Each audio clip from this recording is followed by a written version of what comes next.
Hi guys, in today's tutorial I'm going to show you how to build a login page for your Android app.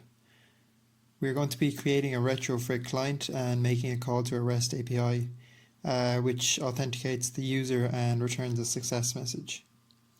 I've already built the REST API to work with basic authentication and a MySQL database. If you aren't sure on how to set up the backend, you can check out some of my other videos. So I'm just going to show you the database here. As you can see, we have a user called Bob and his email address is bob@gmail.com. So his information is here, and I'm just going to show you what a request will actually look like. So I'm just going to type in his email address first and then his password. I'll just hit show password here so you can see it, and I'm just going to hit send. So we should get a success message. Now I'm just going to change the password here to show you that you get an error if it's wrong. And there you go. So let's just jump straight into it here, guys. I'm just going to create a new Android project and we'll just call this login tutorial and hit finish. And the first thing that we're going to do is come to our build.gradle file for the app, and we're going to add retrofit.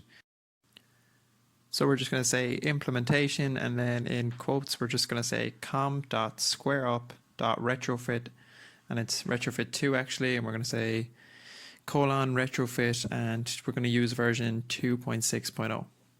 And we're going to do the same here for our JSON. So we're going to say converter JSON, and we're just going to sync the project then.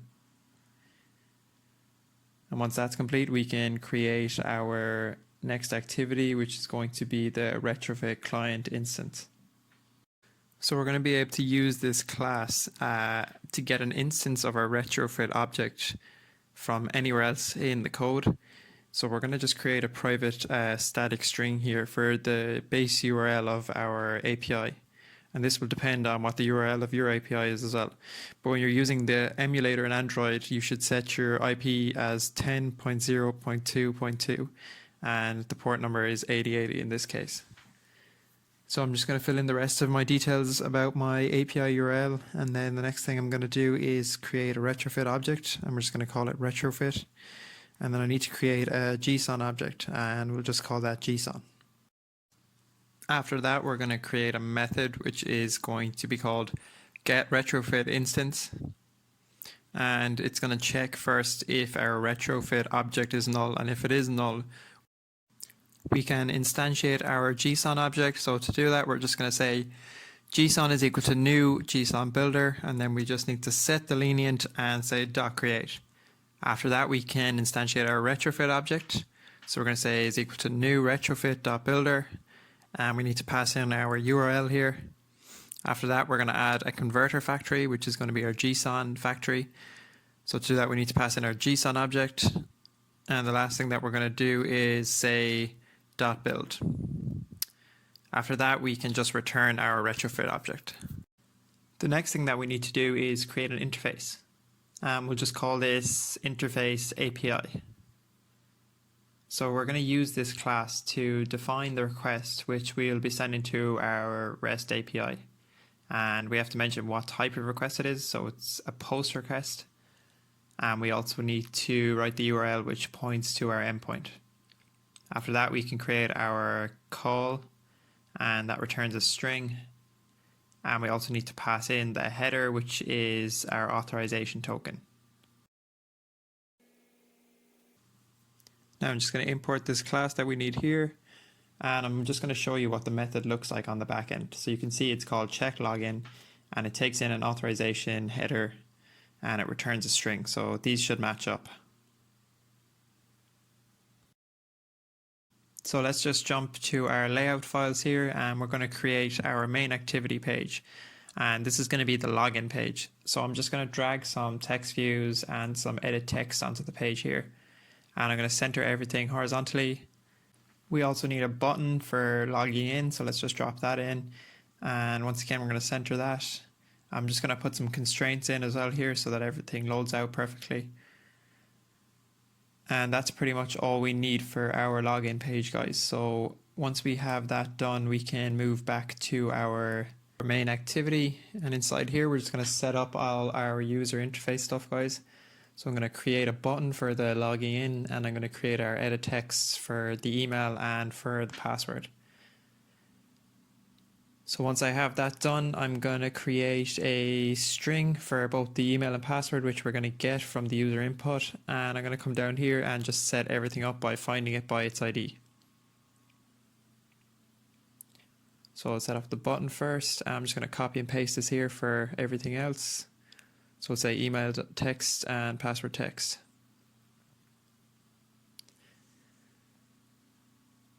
After that, I'm just going to set my onClick listener for our button, and inside the onClick we are going to get the authorization token, and we're going to actually create a method to do that for us, but we need to pass in the email address and password here to create our authorization token. So let's get the email from the input from the user, and we'll do the same for the password.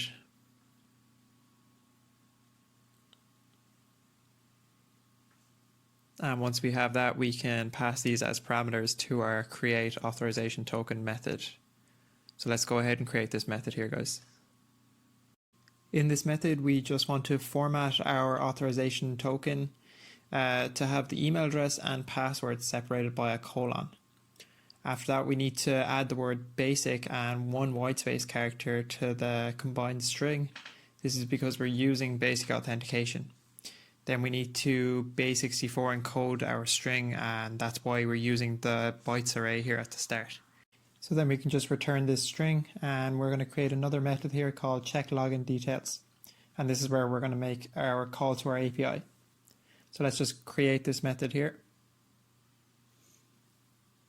And the first thing that we're going to do is get our retrofit instance. So let's create a retrofit object and equal that to retrofit client instance. And we're going to say .get retrofit instance. Then we need to say final interface API, and we'll just call this API, and we're going to equal that to retrofit.create, and then we're going to pass in the interface API.class. After that, we're going to create our API call, and that returns a string. So we can equal that to api.checklogin, which is the name of the method we defined, and we're just going to pass that our authorization token too.